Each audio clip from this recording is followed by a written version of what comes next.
Ata e kanë ndryshuar projektin, të ky është ndryshimi i projektit. Po jo t'ua thon. Zotri, ajo është kjo që betun është për mua është absolutisht e papërshtatshme. Ja çdo parametër. Se nëse ti kërkon të bësh një zhvillim të kësaj, nuk e bën. Po më ti ndryruam kryeministrin. Po patjetër. Por se ju jeni kryepraku, besoj e dini më mirë se diskursi. Po, shiko bypassi Kanin e ndan në dy pjesë. Pjesa perëndimore dhe pjesa lindore. Në pjesën perëndimore është bërë, nuk ka akses për të vajtur në pranë. Janë shumë larg. Pse? Nuk e di tani, unë i kam kërkuar Arishës. Të na bjerë në dëgjese publike dhe konsultime publike. Si është informuar ky publik për këtë rrugë që do të bëhet, ku do të jenë akseset, vend kalimet, mbi kalim, nën kalim, rrugë dytësore. Absolutisht. Tani ka një gjë. Ose Arishëja. Thotë që unë i kam marrë firmat e banorëve, por këta banorë që kam pyetur unë, thotë asnjëri nuk ka pyetur. Asnjëri nga këta banorë nuk ka bërë konsultim publik dhe dëgjes publike.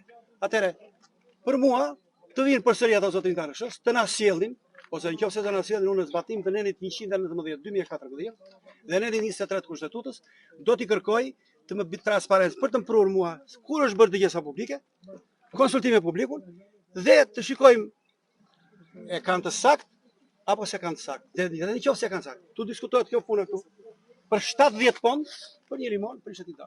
Pse? Shkojmë e kanë se rrugën e një minutë. Këtu nuk është bërë dëgjesa publike, thotë. Është ndryshuar projekti. Po ky projekt u ndryshua.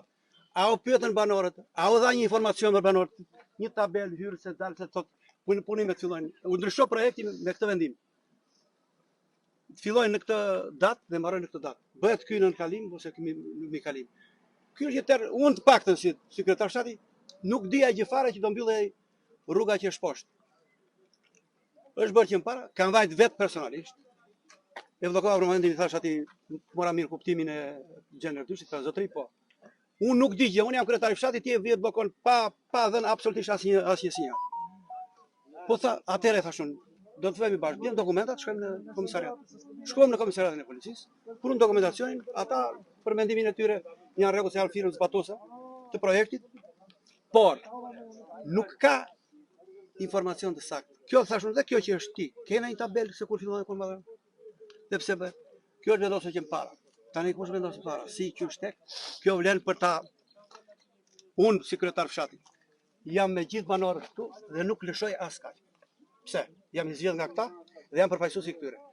Kjo rrugë, kjo këtu që të kërkojnë të bëjnë ata, është për mua. Nesër do ta kërkoj kohë. Do të kalojnë mjetet. Ku do kalojnë mjetet? Do zhvillim. Është rrugë që do zhvillohet. Të paktën. Unë fola edhe me kryetarin e bashkisë. Më dëgjoni. Rruga tha ka marrë formë të prerë për arsye sepse duke qenë rrugë rurale, kështu e ka parashikuar projektin. Dhe unë nuk ndryj dot. Ai është pro. Nuk ndryj dot, nuk është pro. Unë nuk ndryj dot, nuk e ndryshoj dot për projektin.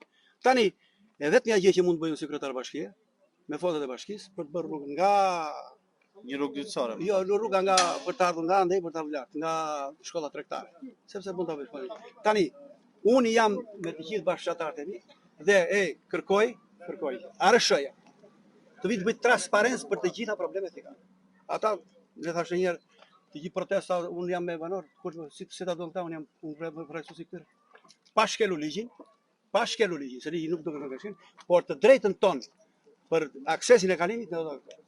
Emrin tuaj ju lutem. Barej Sadira.